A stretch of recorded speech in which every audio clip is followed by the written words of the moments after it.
I've only seen a little bit of what's going on here. But even this podcast and what you're doing in this facility is God's work. Welcome to the Hopeaholics. Recover out loud, baby. Massive full circle. This is what I love this shit, man. This is beautiful. Is Yeah. Judge Matthew? Yes. What's your middle initial? S. Matthew S. Anderson. Anderson. Yes. Yeah. How long were you judged for? 25 years. 25 years. So he's seen a lot. Oh yeah. He's seen a lot. But he's not just any judge. He is actually Chad's old Drug court. Yeah. judge. That's awesome. I mean, that's not. How that's many years That's ago? crazy. I graduated in 2014 Wow. from drug court. Wow. I was the second fastest to ever do it. And I don't know if that's a good thing, but I was on my best behavior. I graduated in, what was the minimum? It was 16 months, right? 18 months. Okay, I graduated 18 months, 2 weeks. Yeah, going through it fast isn't always the best thing. Right. Kind of depends. Yeah. I got one sanction in phase 1 for a diluted test. Yes, very common. Yeah. And you happily sent me to OCJ 550 North Flower for the night. Right, because we looked at diluted tests and tampered tests as positive tests, and that's the Nice. way how we responded. I like that style. Yeah. That's the way you It should go. really taught me how to figure out my water, man. I'm telling you. Not to drink It's- too much. You cannot drink too much water. Shit. Yeah. On your test days, Wow. keep the water to a Wow. minimum because you got to keep your, it's the creatinine. The creatinine levels up. That's right. Well, drug court's the real deal. It's the big leagues in terms of what happens in the criminal justice system with this, because everything's accountable. There's consequences to every choice you make, which really is what people want and need. But drug court does. I mean, these are people who've been convicted of crimes, they're on formal probation, they're subject to a team's decision and finally a judge's decision. And if you go out of line at all, we're going to ask you, why are you out of line? And it turns out that that's very, very effective if it's done correctly. Yeah, and I don't like how far the pendulum has swung the other way as far as the decriminalization of drugs.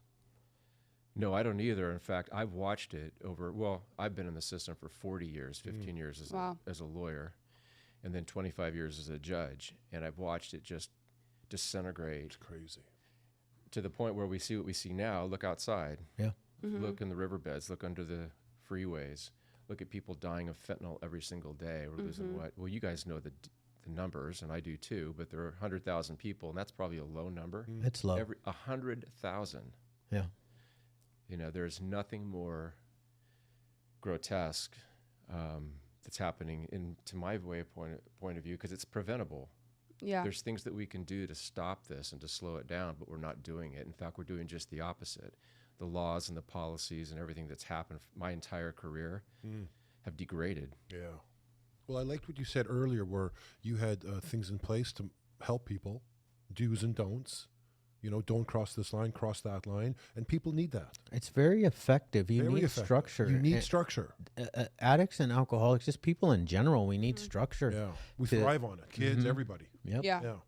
The misconception was that it was harsh and that you get these sort of responses like, hey, we want treatment, not incarceration. But what we really want is incarceration and treatment for those people in that kind of a dire circumstance, because it works. But drug court by its nature is compassionate, deeply compassionate.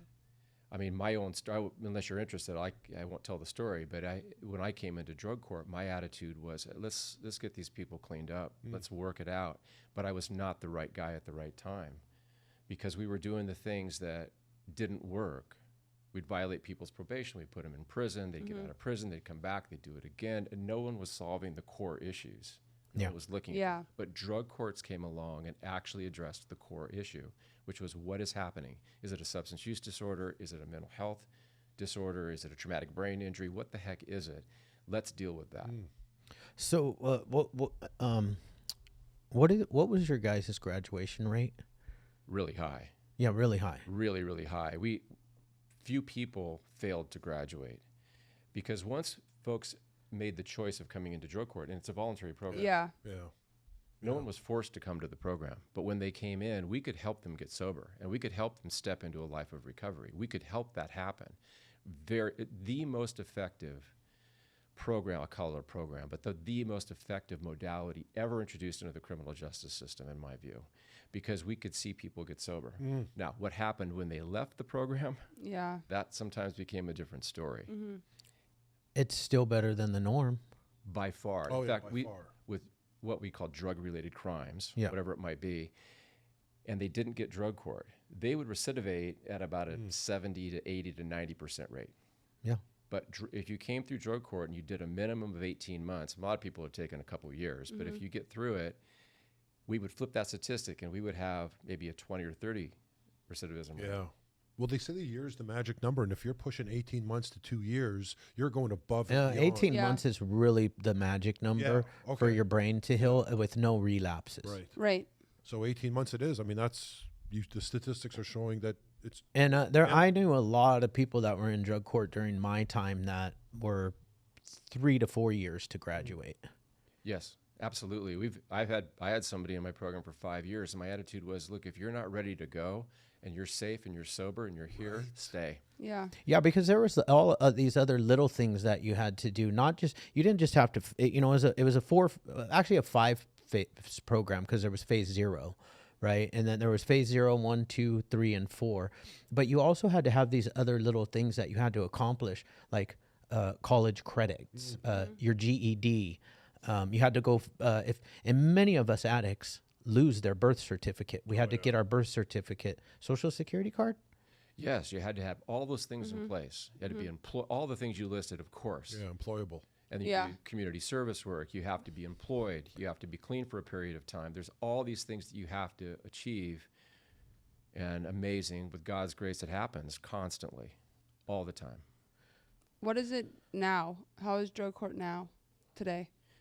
Drug court itself is still fairly pristine. It really has kept its stature, but we need to protect it because there are movements afoot to destroy drug court. And of course, the laws in California have worked to undermine it every step of the way.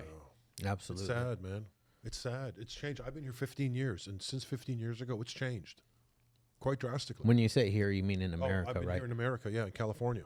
Well, California is the most dramatic example because California, in my view, and it's my opinion, but it's from observation, that it's intentional. I think there's an intention. Yeah, I agree. You said that, man. I was reading yesterday a guy saying that this can't happen from outside. This is an inside job.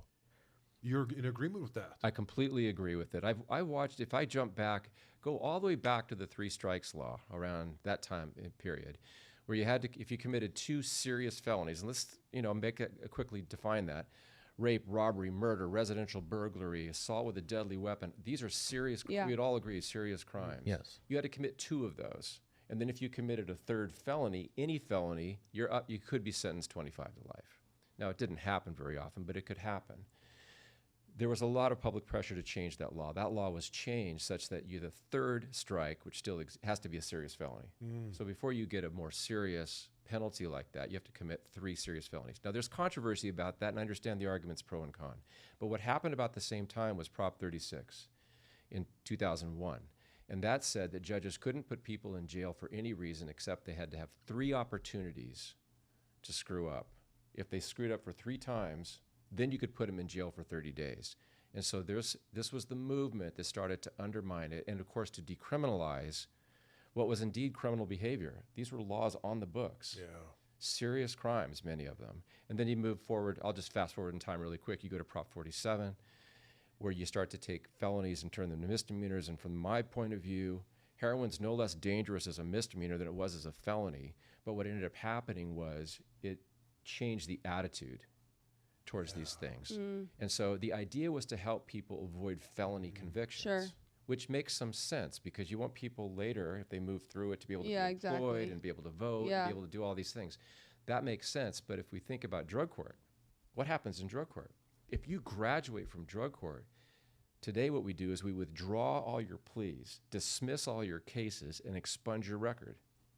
And that went all the way Yeah, that's back wild. to the only you couldn't expunge 2 of mine because I had a felony GTA from 1992, and a felony unlawful driving of a vehicle from same time. It was same day. Those can be expunged now. Now, yeah. But yes, I was in drug court when Prop 47 came because it was still a felony when I got arrested, and then all of us drug courts were like, "Oh man, we could just opt out now." Exactly. We couldn't though. You didn't allow us to, Well, which I thank you for that. I couldn't have stopped it, but that's an interesting point you make, Chad, because in my drug courts, no one opted out. No one. Not one person. There were other drug courts where people were jumping ship quick. It's like, hey, you can't do anything to me. And so I'm out of here. Because what we did is we put in a stayed sentence. If you get out of drug court or you're kicked out of drug court, you might get 2 or 3 years. So a lot of incentive to stay. Yeah. I like yeah. incentives. Yeah, I had for a sure. 3. You get 3. Yeah, I had a Three? I had a 3 year a incentive. 3 year. Yeah. That's Yeah. pretty high. You must have. You barely let me in. just to be honest. Yeah. That's, You guys had a pretty big meeting about it, and Right. Lori Dyer was my Oof. probation officer. you had a real probation A officer. real one, yeah. No joke She was probation no officer. joke. Yeah. Yeah. How is it for you to actually watch someone like Chad walk into your doors and have him go through your drug court? And then obviously we saw you at the Veterans Charity event that we went to recently. And then obviously getting to walk into here, kind of get a little tour of the establishment and then seeing him where he is today. Like, how is that for you to see? Thank you for the question, and it's what it's all about. It makes my heart so happy, and it was always the goal. It was always the purpose. It's a glorious feeling. Yeah. It really is. This for me was never work in a sense, because I like human beings, right? I mean, thankfully I do. But you see somebody who's in a really bad situation, and now you ask the question, what about today? It's a miracle. Yeah. I have the Yeah. chance every day, and Chad's a great example of watching a miracle, because this is a very talented man with a lot of skills that he had and was exhibiting before I ever met him. But something came in the way. Something mucked everything up. But he came through it. But he volunteered to come in that program. Right. And now I see this, and I've only seen a little bit of what's going on here. But even this podcast and what you're doing in this facility is God's work.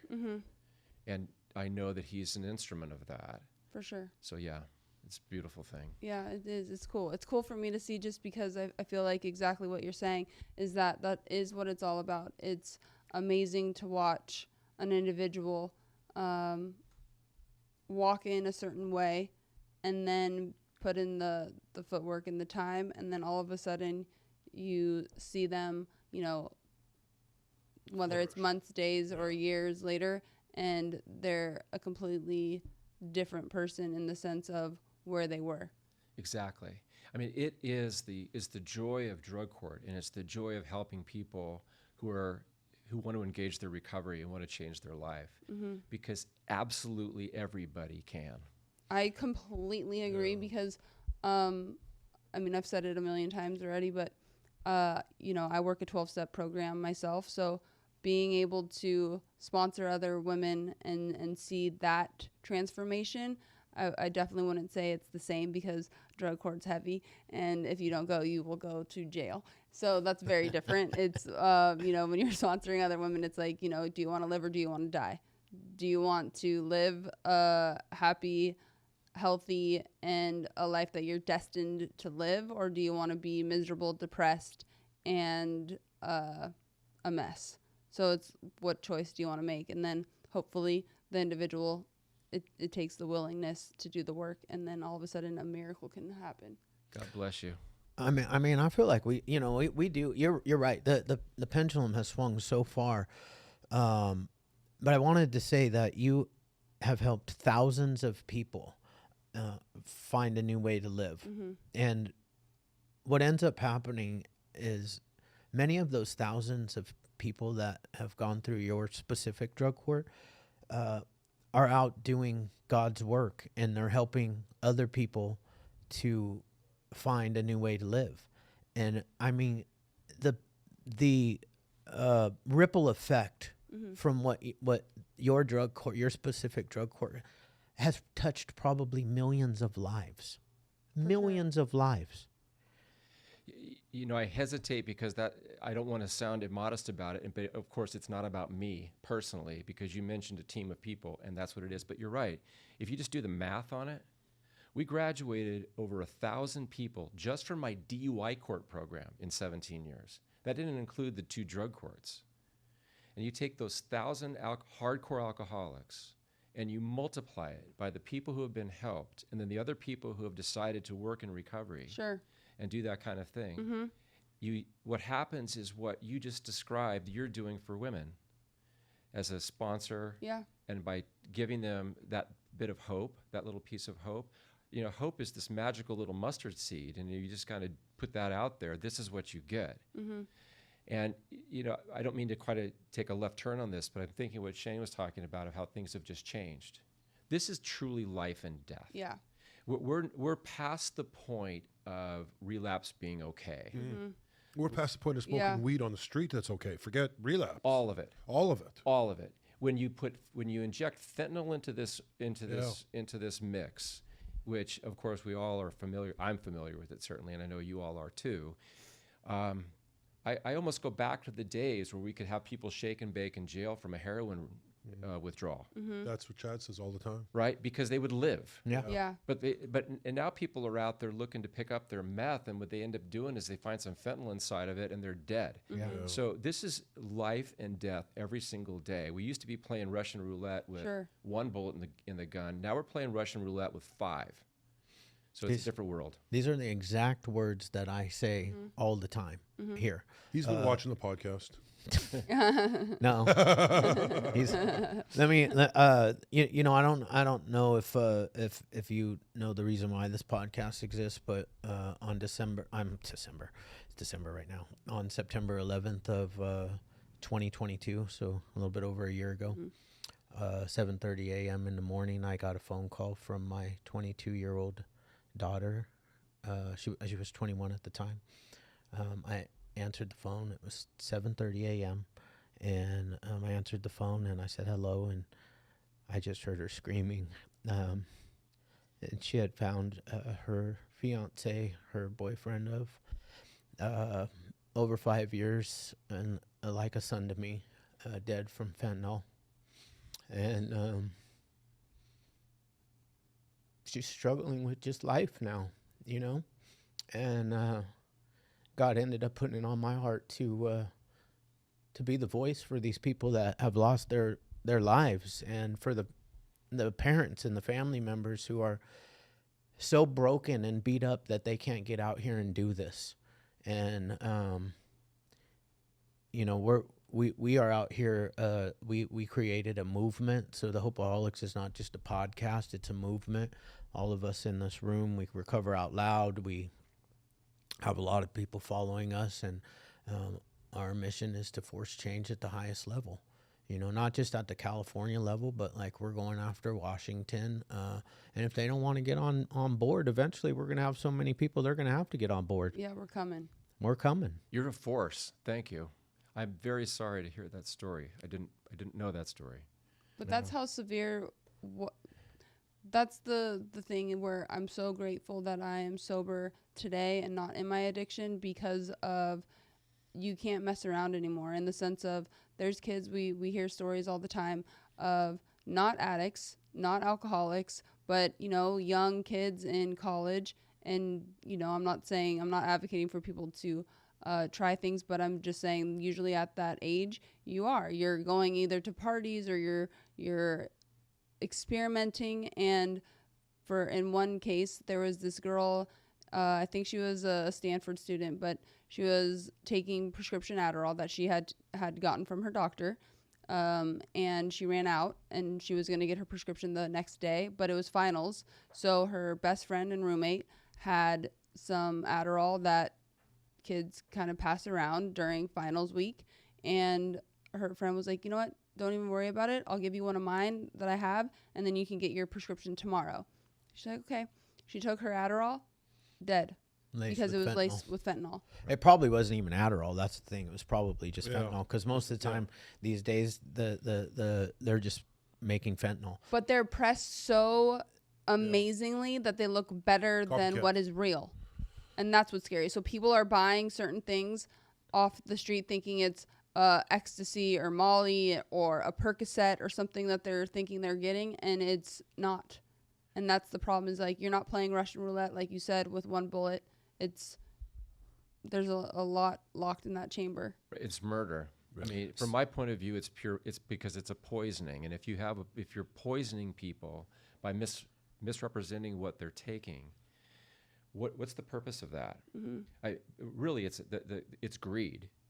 Greed is a big part of it. And greed is like, hey, if I got a pill press that normally it presses Vicodin or OxyContin, or it presses Adderall, or presses something else, but I got to get this pressed. They use it. Yeah.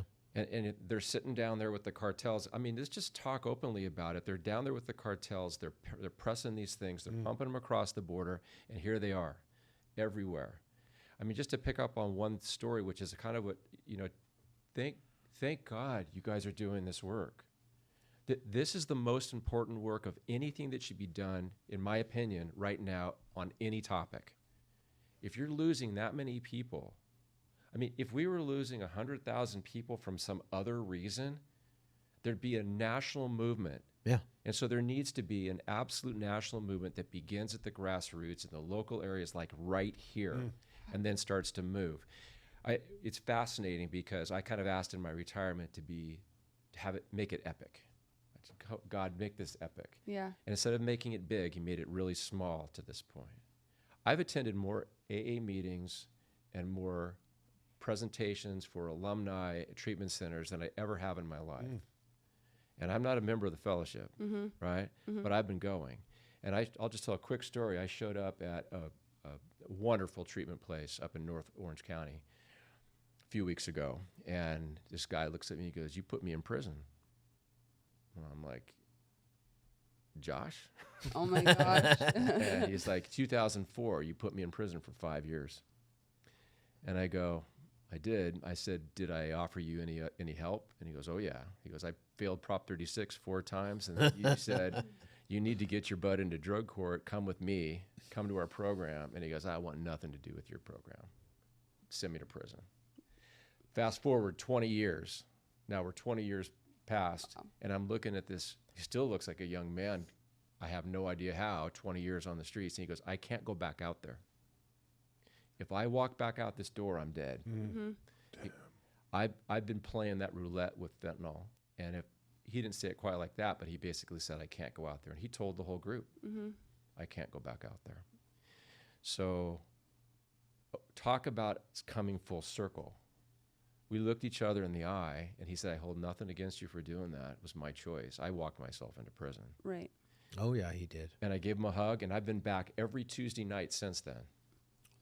You know what I like? He's a judge's judge. You know, like sometimes you have a doctor's doctor. Yeah, he's a true doctor. He's got empathy. He's got a big heart. Oh, man. He's charismatic. He's sincere. Well, that's what's going on too, where he loves people. He was put You in the right had to place do a save lot lives. to get terminated from drug court. Because he knew when he terminated you, you were probably screwed. going to prison. You're finished. Your life Whether could it was be never the 16 same. months or 2 years. Yeah, your life is never the same. But piggybacking on what we're saying of kind of going back to, it's kind of a inside job thing where he's a actual judge's judge, where you would hope that's who you're going to see. Yeah. Where now things are getting real murky because there's judges, there's politicians, there's lawyers that are not in it for the whatever patient, client, or person that they're seeing. They're doing it because of numbers, money, advancement. I don't know what these district attorneys and some of the judges and politicians are even thinking, because how can you help somebody if there's no consequences to your bad behavior? They have no interest in helping them. I'll be very blunt about it. I think it's all the things you just mentioned, Natalie, all the things you just mentioned. and ideology. There's an absolute movement. Yes. A movement to undermine the criminal justice system, 100%. to take anything out of it in terms of consequences. And it's not just for drug-related crimes. I hate to be that. That's kind of the easy one. Yeah, Oh sure. no, yeah, I know. That's kind of the easy one. It's like, hey, we don't want to incarcerate people who are addicted and people who have mental health issues and veterans and all this kind of stuff. We don't want to do that. And then people are like, yeah, I kind of see that, right? We don't really want to do that. Except that those people have the most deep-seated addictions and mental health Sure. issues. They need treatment. And if you can coerce treatment, all the better. Whatever you do to kind of get there. But the other thing, watch the rest of the criminal justice system. What's happening? Please don't tell me about. I mean, I don't even want. I get pissed if you start talking about the pedophiles, because they're not putting them in jail. No, of course not. See, this is the point. This is my ideology point.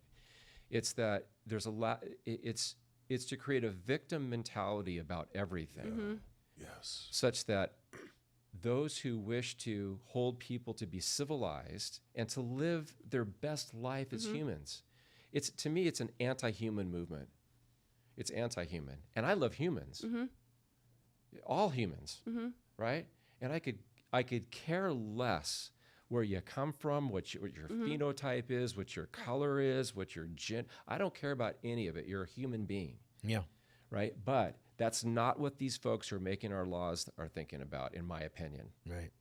No, for sure, because that does is it instills, like you said, the victim mentality, and then all of a sudden that individual that's either committing crime or having bad behavior, now they don't have any type of accountability, because it's, I mean, to a law perspective, they're not going to get in trouble per se. Exactly. Where Look that at all is the not. shoplifting. No, I know, that's crazy. insane. And so first off, 90% of the clients that come through all of my treatment centers are addicted to fentanyl now. Yeah. That is the drug of choice. That is primarily what we see. The other 10%, alcoholics. You know, your standard alcoholic that has a good job and good is able to maintain, still has insurance, that type of alcoholic. The rest of them are addicted to fentanyl. I would say out of those, 90% of them would never be able to handle the prison term. No chance. No chance. No chance. Which means that if they had consequences of the county jail side, and you could force them to get detoxed, right? Best thing that ever happened to me was that I detoxed at 550 North Flower Street because I kept ACAing from the detox center that I was at. Right. Even when I was out on bail, they put me. They even gave me a condition of bail that I had to be there, and I'd bounce. You know, and at 550 North Flower, guess what? I could not ACA. That's right. Because this is it's such a key point to remember. Great treatment program. This is a great treatment program, period. But people can walk out. Yeah. There is no program. I hear this. I used to hear this all the time from lawyers. Okay, hey, I've got this lockdown treatment program. My guy's going to be fine. I'm like, there's only one lockdown treatment program. It's Orange County Jail. Yeah. Yeah. That's the only one that I can absolutely legally hold people in. Yes. Is it compassionate for me if I've got some 20-year-old girl who stumbles into my courtroom and she's high as can be, right? Is it compassionate for me to let her out so she can put a needle in her arm? There's nothing compassionate about that. What's compassionate is to pick her up, show her some love, put her in custody, get her some medical help, and now we're going to start again. Now, this becomes a bit of my own opinion from a distance, but I experienced it up close and personal where we were detoxing people coming out of Orange County Jail and other jails. And the reason is because they were being prescribed buprenorphine, Suboxone. Yes. And so they were getting those drugs and taking them at contraindicated levels. And so, and then, of course, the danger there is that you have people who, let's just say meth's their drug of choice. And that's all they use. And they go in there and they're, hey, you're going to be in jail for a period of time. You want some drugs? Yeah. And they're like, yeah, I'll take Yeah, some of course. Suboxone. And like, well, I'm not an opiate addict. That's fine. And it happens. I think the specifics of it, I don't know enough to comment on, but the general problem is a real one. You can see from the jail's perspective too, you get compliance. Yeah. You know, if you have a jail population that's very uptight and scratching themselves and really trying to work out what's going on, that's a hard group to manage. But if they're drugged, they're compliant. So I'm just throwing out the issues. I think it's a real... That sounds like society as a whole right now. Big Pharma got everybody Really? drugged. Hit me hard right there. The government's got everybody drugged, and we can that's keep them compliant. Chad, that's no joke. The idea is exactly right. Yeah. Who's controlling the narrative?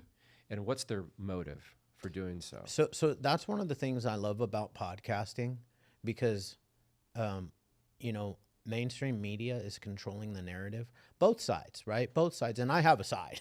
Obviously, I have a side, but I don't always like Fox News either, because like they're a little bit out of control sometimes. I mean, not out of control. Their narrative is a little bit lost. But on podcasting, we can be down here and we can actually give our honest opinion of what we believe is happening, and not have this crazy narrative, this, you know, super out there narrative on both sides that sometimes the mainstream media does. And we can have conversations with each other. Well, I'll tell you, it's the coolest thing for me. This is brand new to me. But the idea that we don't all have to agree or even have the same opinions about things, but we can sit around a table and talk freely, exchange ideas, And grow. and grow and learn. Right? I don't come here to preach. I come here to learn. And if I keep my ears open, I'm going to learn something. I already have from all three of you this morning. Sure. Right? And I will. So that's what it's supposed to be. I mean, I mentioned at the beginning here that I kind of gained some freedom of speech. And that's a real thing. Judges, rightly so, have to be objective and neutral, because you want them to be. Because the most controversial issues maybe come before us. And if they come before us, you don't want to prejudge those things. You want to take them on the facts. But the super amazing part now is that I can even support charities that I like. Previously, you couldn't do that. I couldn't go to my church and say, hey, let's raise some money for church. But you can do that now. So the ability, to your point, Chad, the ability to speak freely and openly, it's being lost in corporate media. Completely lost, because it's being run by advertisers and people trying to make money, but not here. No. Well, We actually don't have any advertisers. We have she's sponsored by Rain Energy Drink, but she's a Rain Energy drink athlete. not that that's water on my table, but over in the corner. Oh yeah, over in the He was corner. looking at the table for. She's an athlete. It's true. You all look like athletes. But going back to even what you just said about freedom of speech, you know, that's where it gets like real crazy, in the sense of that's the beautiful thing of coming to America, is you're able to do what you want to do. And the fact that we're in this weird time where people are trying to limit certain people's opinions is, to me, very scary, because I approach every conversation, especially if it's considered a hot topic, is you go in and you should be able to have civilized conversation, and then maybe I'll walk away feeling have a different opinion now, because whoever I spoke to is educated enough and laid down a different point of view for me to retain, and then be like, oh yeah, that's actually really an interesting way and view of thinking of it that way, as opposed to this is my opinion, I'm right, you're wrong, and I'm going to silence you. And I can't talk to This you. is so crazy, because free speech was so enshrined Yeah. in who we are. Yeah. And I'm old enough at this point to really remember when that was what was, more speech was good. Right. Not less, not Yeah. suppressed speech, not canceled speech. Is more speech. Okay, you say that, I say this. Let's keep adding to it. So this format allows for that. Of course. But the rest of it is all closing doors, left and right closing doors, canceling people. Yeah. It's terrible. Well, that's why we have decided It's terrible. on YouTube we don't monetize our podcast, because if we start to monetize our podcast, we're limited to things that we can say. Like you wouldn't be able to say I sentenced a guy for raping. You can't say the word rape if we want, and that's like I'm not doing that. Can't. No. Wow. There's a lawyer podcast, and then how they get around it, they say grape. Oh my instead. gosh. They say Wow. That's because it's an crazy. AI tool that listens to the podcast and monetizes, and then if it finds something, then maybe a human will, but maybe not. They'll just cancel that podcast. Terrifying.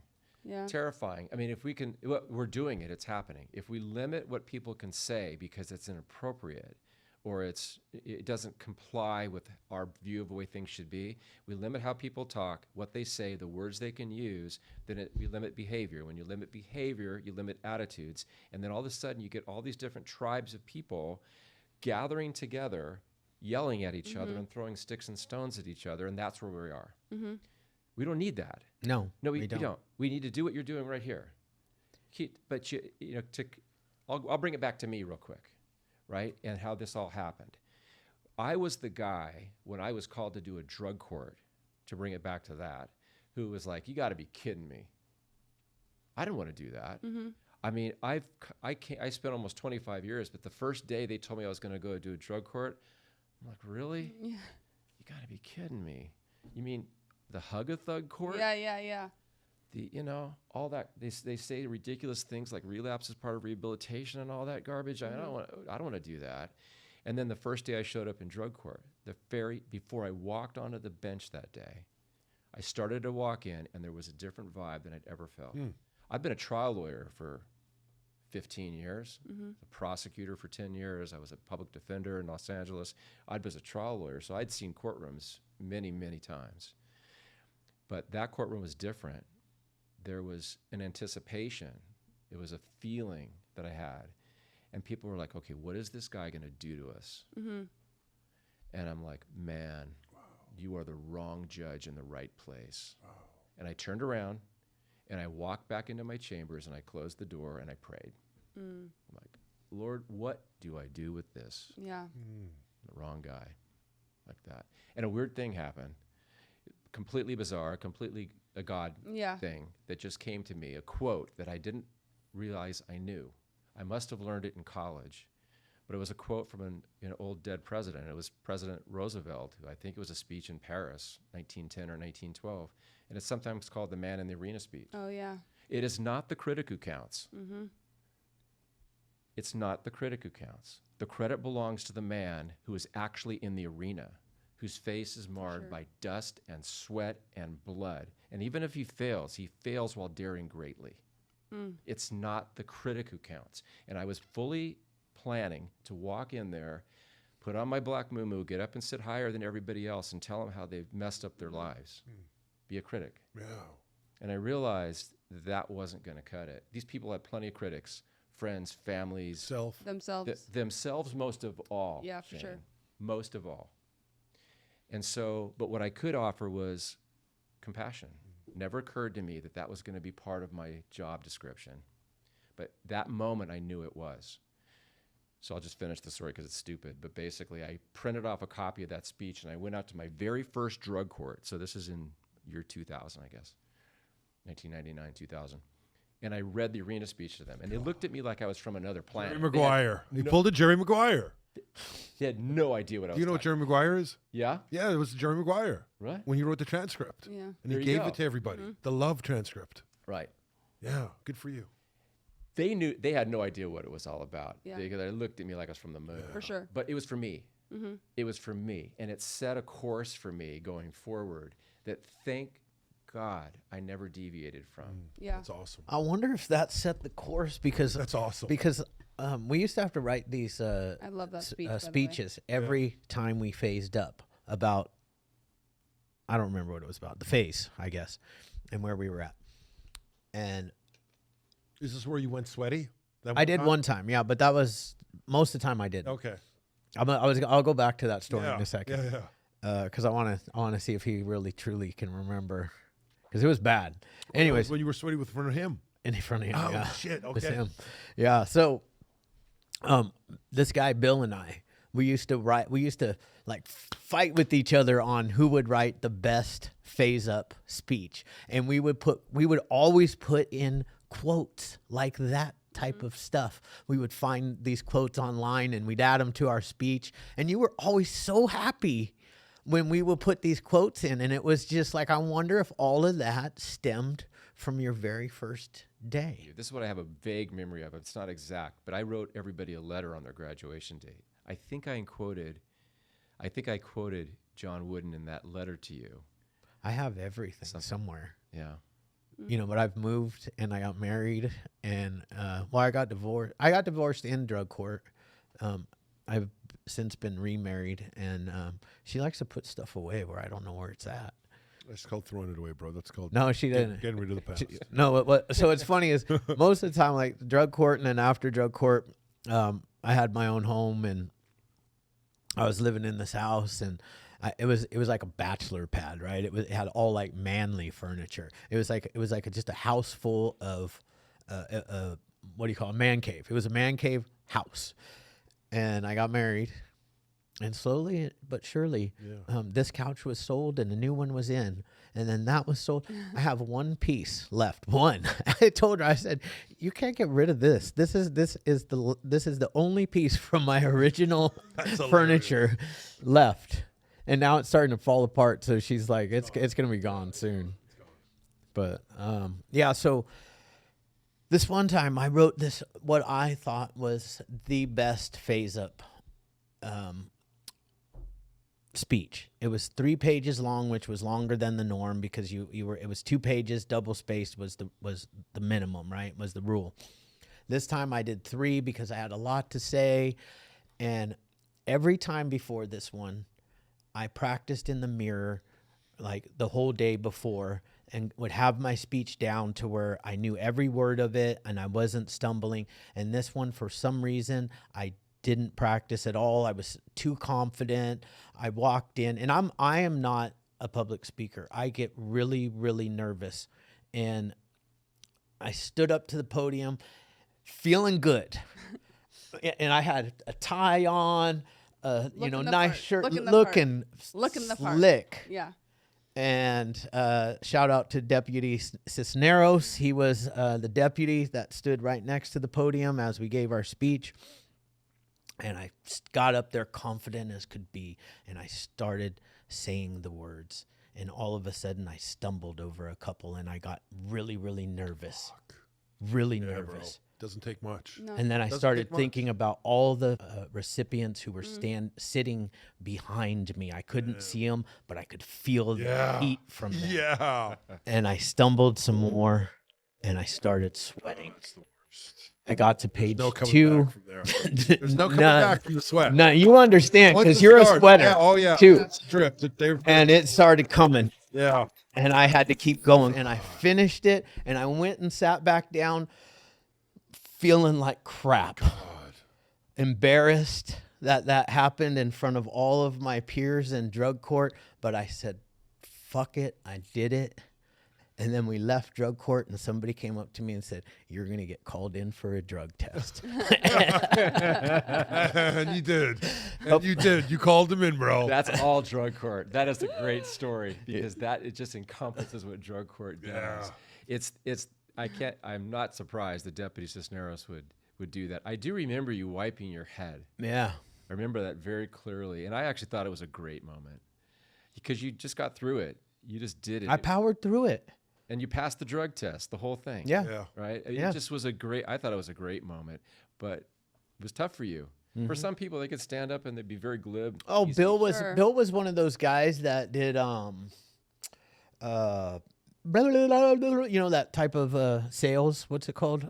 You guys don't know? Yeah, like that really fast talking. Over here we got this. Oh, he was the yeah. Auction. He guy. did those auctions. Bill did Hey, those auctions. And he was a really good speech writer. We still follow each other on social media. I don't know how he's doing with life, but every once in a while he'll post something. Bill won. Bill won. Bill Yeah, won. he won. Will won. He did Yeah, really fine. well. Yeah. But in the end, so I made it through. I phased up. Miss Lori Dyer called me in shortly after for a drug test. I happily went down and passed my drug test and went on about my day. Yeah. Right. and got a lot of support from the participants. I mean, I would imagine your audience knows something about drug court, but it's an amazing. I just give a quick primer on it, real quick, because I think it'll put in context some of the things sure. you had to go through and you had to do. It's tough. That is not an easy program, really tough, but it's different than the adversarial system that we normally see. Right, that's the normal system in a criminal justice system. Prosecutor, defense lawyer. There's a crime committed. Prosecutor has to try to prove it. There's a judge that's a referee, and that's the way it works. Whereas drug court is a collaborative treatment effort. So you put everybody together, working together for that one individual. Yeah. That's the magic of it, because you're not working as adversaries. You've got probation officers, healthcare clinicians, people who are therapists. You've got the lawyers, the prosecutor, the defense lawyer, and the judge kind of at the center of everything, working together to help Chad or to help Bill. It's important. Or it's all about giving them what they personally need to find their sobriety and find their recovery and be productive. Yeah. And then go about and do amazing things. Well, it goes back to, it takes a village to raise a child, but where does that village go when that child I mean, we're becomes still independent children. and married? When we're using, we have That's what I'm no saying. ability to adult No. yet. No. And drug court is really, really good for that. Yeah. And I hope that it continues to flourish. If I have anything to say about it, it will continue to flourish. I'll always be a voice for people advocating for drug court. And I'll tell you what, because when you're incarcerated in the county jail and you get that opportunity to get drug court, there are 20 guys in your dorm telling you that's a setup. Right. Don't take it.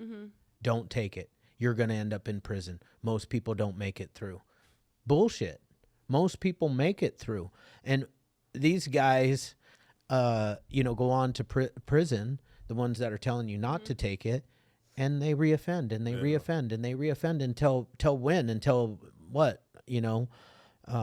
They've had enough. It's a lifestyle at that point. They've chosen the jail system. Yes. They've chosen that life. That's right. And I hear that so much. Oh, people tell me not to do it, but I did it. Yeah. Almost everybody gets through that program. And they're usually, almost in every case, better for that. 100%. The amazing experience for me now is I'm going out into the community, going to meetings, going to programs. I'm meeting alumni from my own programs. Yeah. And it's no joke. I think phase one, it's like a meeting a day, right? Oh, yeah. It's one a day. 30 and 30. Yeah. So you're doing a meeting every single day, which, of course, works better than anything else. Yeah. Sure. It just does. And it's fascinating because as a judge, I can't order somebody to an AA meeting, but we can highly encourage it. Yeah. Which is what we do because it's by far the most effective supplement to what we do in the structure of drug court. Yeah. No doubt about it. And I probably had one of the harder probation officers in the drug court system, but I don't regret that because when I graduated drug court and I relapsed, I had Lori Dyer in my head telling me, you can do better than this. Like, wow. Yeah, that's cool. She would love to hear that, Chad. Yeah. I mean, and I ran into her, and I do have her phone number because Danielle gave it to me. But I ran into her as another probationer as she was on her way out, about to retire. Yeah. And I told her, thank you so much for, saving my life. I wouldn't be where I'm at right now had you not pushed me so hard. Yeah. It was the only part I didn't like about drug court. And it was, they would come to us sometimes 6 a.m. in the morning. Oh, yeah. Oh, yeah. And there'd be like 7 Orange County sheriffs in bulletproof vests tearing your stuff apart. And you know what they didn't do? Put it back together. Yeah. Yeah, not good to be on formal probation. And it has its downside. Right. Totally. But bad behavior, that's the thing. It's that's like what you get. you have to face the consequences for your choices. I mean, we all agree with they should do that. 100%, bro. You have to. You have to show up and go through the stuff. You have to do it to your children. Let's face it. When you have children, they're younger. You're going to search through their stuff. You're going to read their notes. You're going to have a watchful eye on them. That's what they're doing for you. Exactly. It's a watchful eye. That's right, Shane. It's exactly the same. That's thing. it. That's it. That's what you do for kids. You have to do that stuff, man. It's all part of it. Well, and that's what I also think. Everything is like trickling in to take all of those types of things away and out, so that everyone, because you have to think, like, if there was no consequences or no morals or no values instilled in humans, we would all be monkeys and apes just out Clubbing there, each other, just like, beating each other going- up. for sure. Anarchy. Anarchy. Straight anarchy. Straight anarchy. So you need those boundaries to tame the beast. Yeah. Because we're all human beings inside, and the beast lives in each and every single one of us. But you get instilled these values, these morals, this structure, consequences for bad behavior. So I feel like it's a slippery slope when you start teetering, especially with the younger generation. I definitely am a huge advocate, and I don't believe in participation trophies. I think that's like really silly, because when I was a kid, it was instilled early, just because I started playing sports at a really young age, is you need to learn how to win and you need to learn how to lose, because life is fucking tough. You're going to lose the majority of Yeah. the time. And if you can't deal with it and understand how to be a good loser and not a Yes. sore loser, and also be a great winner in the sense of not be this boastful just maniac, it's important, because that instills qualities and values into you for future in life. Because what's happening is people do not know how to lose, so now it's like victim, and now it's no accountability, and it's that person's I like fault. what you're saying. Jordan Peterson, I was reading him yesterday, said treat your children like the fucking world's going to treat them. Yes. Otherwise, you're doing them an Why are you going to injustice. coddle? Yeah. Like, you Oh, can't Jordan coddle. Peterson. Yeah, that's No, what he it's- said. It's hugely important what Yep. you're saying, in my opinion. It's just hugely important, because I was talking earlier about liking human beings, right? Well, what we have to assess human behavior. People don't want to live in a gutter. Right. People don't want to live in this way that's just so inhumane and is so sad, and it's not the way we're built. We have God's light inside of us. We're created, in my opinion, by the Almighty. Everyone. But what we do is we've come to tolerate this. We walk right by people who are dying in the streets. We don't encourage our leaders to do something about it.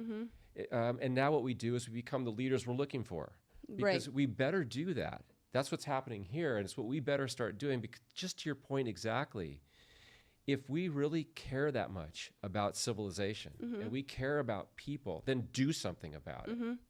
Get up, help somebody, get them to a meeting, pick them up, bring them to treatment, ask if they could use anything, but give them some human contact that recognizes that this is not the way you behave as a human being. Right. You don't. If you've committed a crime, you're going to have a consequence for it. For sure. If you're going to crap on the street, you're going to clean it up. I mean, there have to be consequences to it. And I'm not imposing a big layer of judgment on folks. No. Things happen, and these drugs are powerful, and they're terribly addictive. And without proper help and support, people get lost. For sure. And they get lost for years and years and years.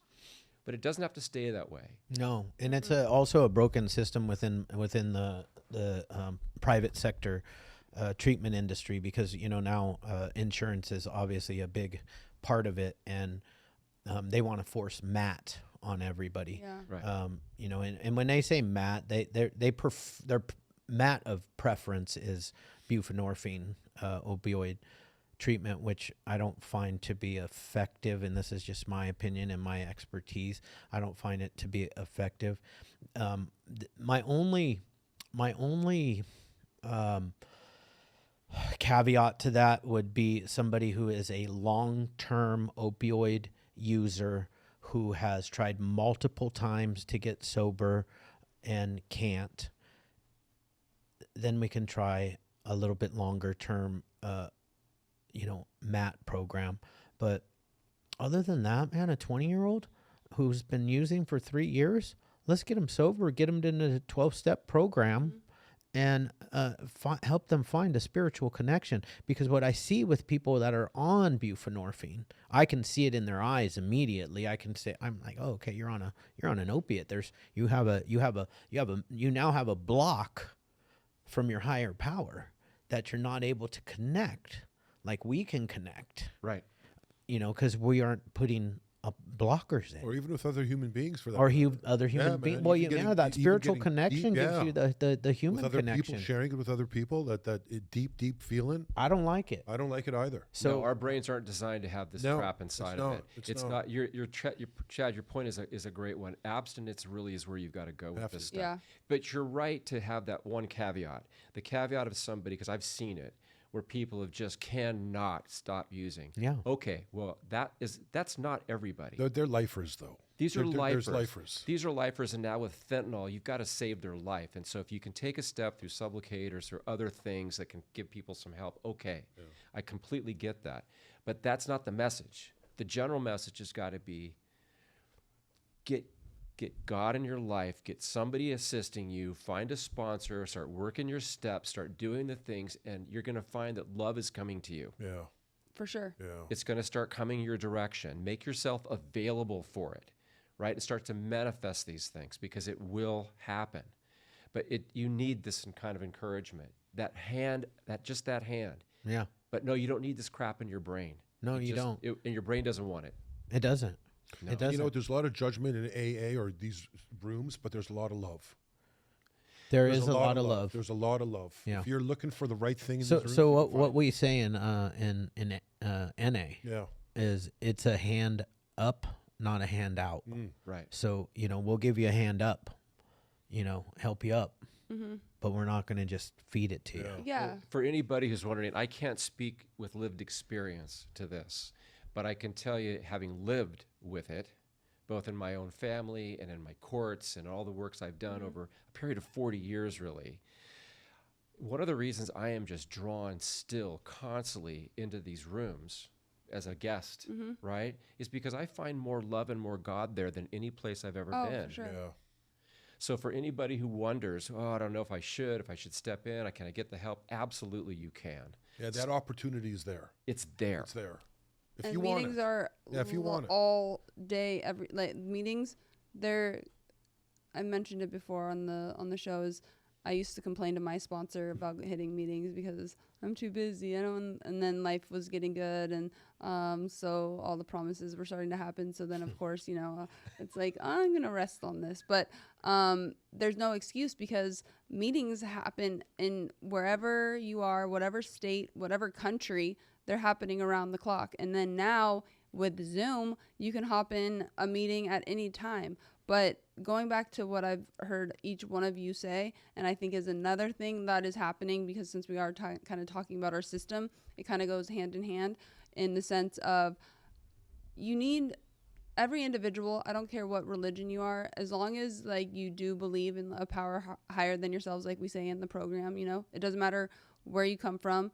All are welcome, is just as long as one of the steps is believing in a power greater than yourself. Mine happens to be God, but they're taking that out of school as well. And I feel like that is not good because individuals, human beings, they need to know they are not running the show. They need to believe in something almighty. They need to believe. If you take something out, you got to put something in. What are you putting in? They're putting on nonsense. Nonsense. There you go. So it's like that's where we're at too, and it's scary to watch. And I'm the youngest of all boys, so I have a lot of nieces and nephews, and I am so terrified for these little kids and going into school and the nonsense that's happening, because I'm like, what in the world? How did we even get here? Yeah. And not everybody can afford to find the right school. Correct. Like I did for my children. Right. I wasn't going to put them in the public school system. So Which I is found sad. That is sad. a really that nice you have to do, but you have to do Christian- that almost now. Christian school. He got a word in between your 5. It was 5 words, 1 word. And he kept doing his sentence. You were talking, he was finishing, he was Wait, completing. you love it, don't you? I love it, You, bro. you love to I love watch it. that we can work our magic. Yeah, I love it. Yeah. It's nice.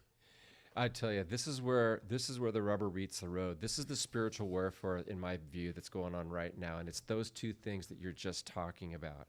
Whether we come from the power of God or the power of government. And so what you're talking about is government trying to take it all. Yeah.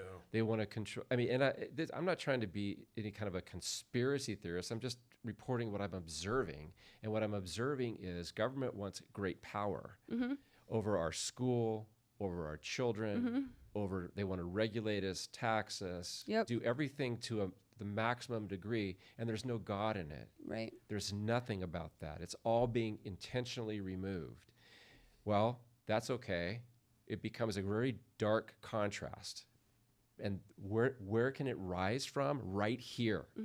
This issue with people who are dying in the streets, this is where it can actually be exposed to the whole world. Yeah. So that is what it's so funny you're saying it like that, because you know how many times I've said on this podcast, what if the fentanyl crisis is the one thing that brings us back together as human beings? They didn't count on that. And they didn't count on that. Yeah. And they didn't count. Here's what they didn't count on. They didn't count on excuse my French for a minute, but a motherfucker like me who, when you take something away from me and you really piss me off and you really hurt me, I'm coming. Yeah. Like, I'm not stopping, because you have no idea how many moms come stand around us. We have a mom coming tomorrow. She's Perla. She's amazing. We went in to the town hall at Newport Beach. Met her there. We were blessed to meet the current sheriff of Orange County.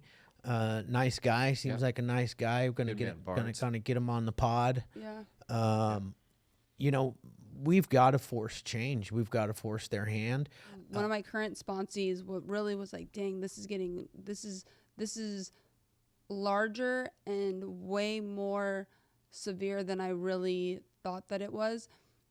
In the last year, she lost, and she's only 27. In the last year, she's lost 8 of her friends because of fentanyl. That's insane. That number alone for a 27-year-old young woman to lose 8 of her friends, and these aren't just people that she knew, it's like actual close friends, is tragic. And that ruins families, that breaks up marriages. So the wreckage that it's causing is wild. I like to explain it this way, and I actually heard them explain it, but currently, if we call it the 120,000, that's 300 people dying every single day in America from fentanyl. That's a large jumbo jet crashing every single day. Right, and that's not normal. No. You see, to your point, some young woman loses 7 friends.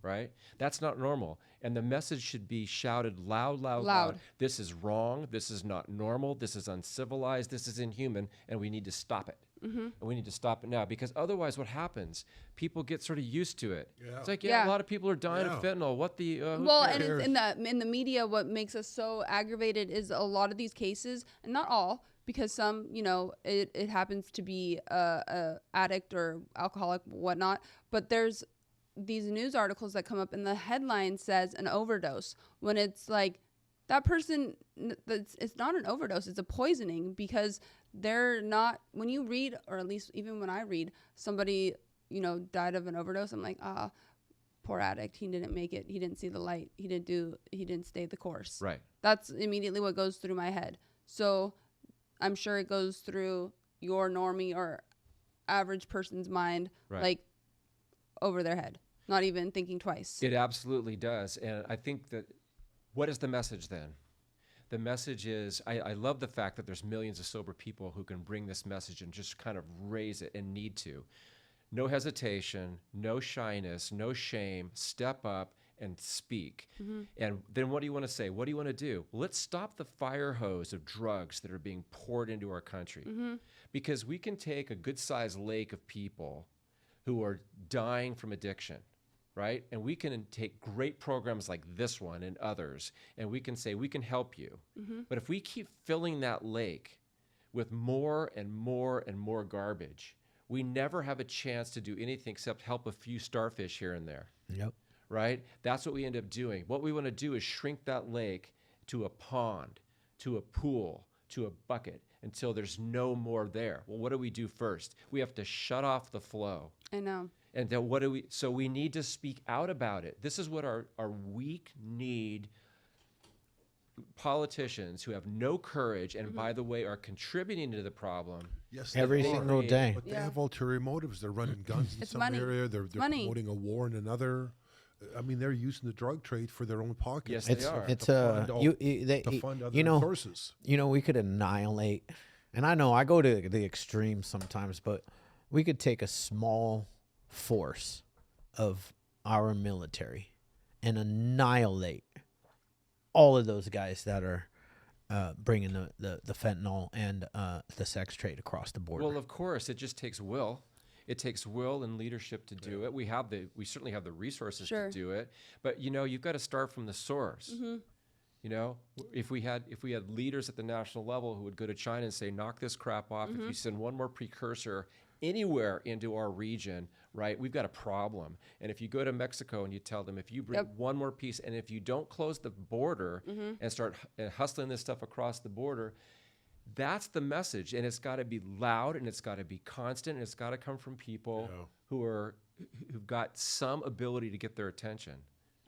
I at this point we don't really get too political on our podcast, but all of us have a political view, obviously. But even the leftists that come on our podcast and sit in your seat, they don't want this shit coming through the freaking border. They don't want their family members dying. Children. So, we're out here. We're trying to. I don't even like to use the word "trying" because our group, the Hopeaholics, we will be the face of fentanyl for 2024, and when I say that, I mean the fentanyl crisis. We're going to be loud. We're going to take a stand, and I believe that will really, really make a difference because this is an election year coming up, and God has put this platform in front of us. 10 million followers over here. We're at 100,000 just on very close to 100,000 on the podcast. We're going to be making some noise this year. Good. A lot of noise, and our next plan is to get out in not just the social media arena, but in the media, in the face of it all. I'm going to show up at different places together with them and get on stages and speak about it. Big stages. Well, I'll tell you what, it's a beautiful thing to hear. I mean, I sort of alluded to the macro thing, right? With you got the politicians and the military and the political choices and so forth. That's one thing. But this is going to be fought and won with parents, with children, with all of those who are affected every single day by people dying. I mean, I can't tell you how many people I know who have died over these years. It's been horrible, and it's accelerating. So what you're doing, brother, just keep at it. Sister, keep at it. Yeah. Don't stop. For sure. I love this guy. I like. He's funny. He's got a sense of humor. He's got a big heart. You're lucky. And he was Orange County was lucky to have this guy. Yeah. Yes, You're they lucky were. that he was your judge and not somebody else. Yeah, man. For sure. And all those other people, man. Good for you. Yeah. Because Good for Super you. funny. Yeah, you are. You seem funny. Yeah, don't forget that part. Don't forget He's that really funny. Yeah. Yeah, Really funny. Like he makes jokes when he sentences you to your overnight. You're going to jail tonight. No, he never did that. He never did that. Yeah. I I feel just like pulled the trap door. yeah, and it fell. Seriously. Boom. Yeah, and good night. That's a lot of power. He let us know. He let us know before we even showed up to court that you're gonna go in. So bring a sweatshirt. It came through Seriously, our probation it is officer. so cold in jail. That was the one thing that I never will forget. I think Never you go. made us wear collared shirts all the time, tucked in. Yes. That was the rule. The men had to wear collared shirts, and the women had to be appropriately dressed. No cleavage. Yeah, no cleavage was allowed. It was that was a Lori Dyer thing too, but it was also my thing. Yeah. I wanted people to show up, and they were in an institution that I felt deserved respect, It does. and that helped a lot. Yeah. But see, all of those little things are so important because you actually cared.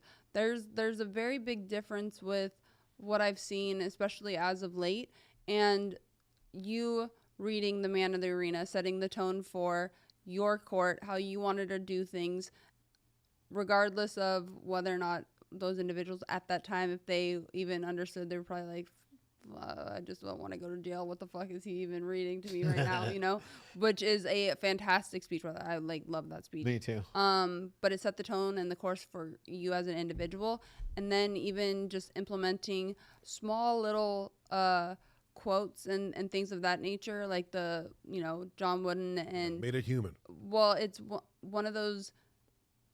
It happens to all of us. Certain little, like you were saying, seeds. So. And that's what happens in meetings and rooms and stuff like that as well.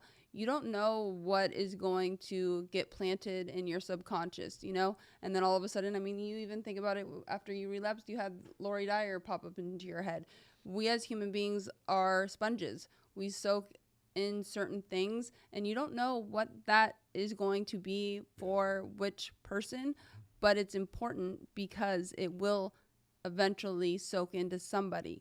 And that's what you have done in the course of, or from what I've heard, the course of your career. There were more people, I know when I went and saw my judge, I mean, he let me graduate before he put my ass in jail. But,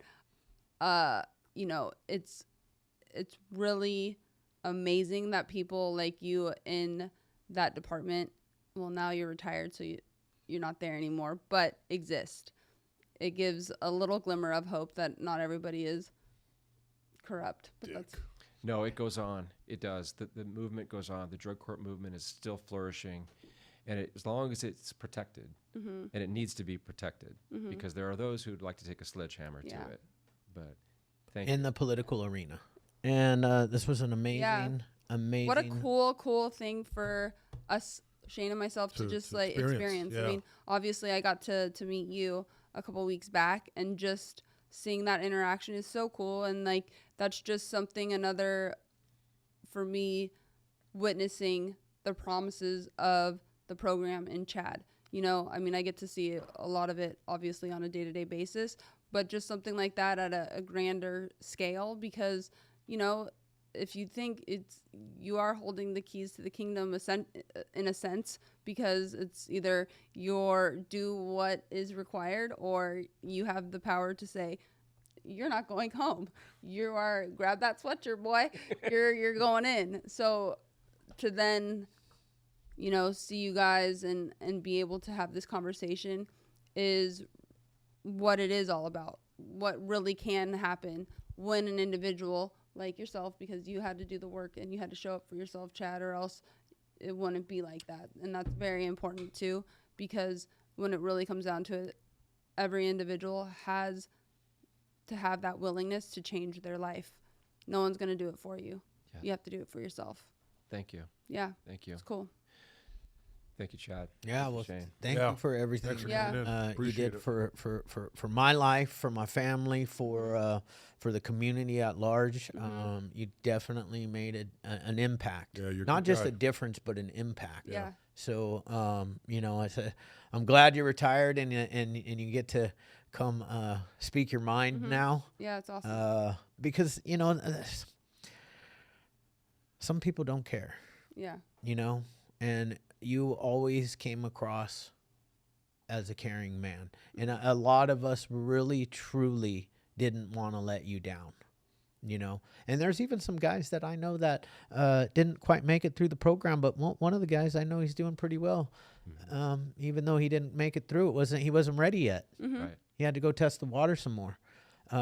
Any last words, Shane? No. No? Nothing? Thank you. Appreciate Yeah. it. Thank you very Yeah, much. Yeah, thanks for coming Yeah, in. you're a Thank great you guy, all. man. You've all been very Amazing. kind. I appreciate it very much. And what a Yeah. wonderful experience. Yeah. Thank you.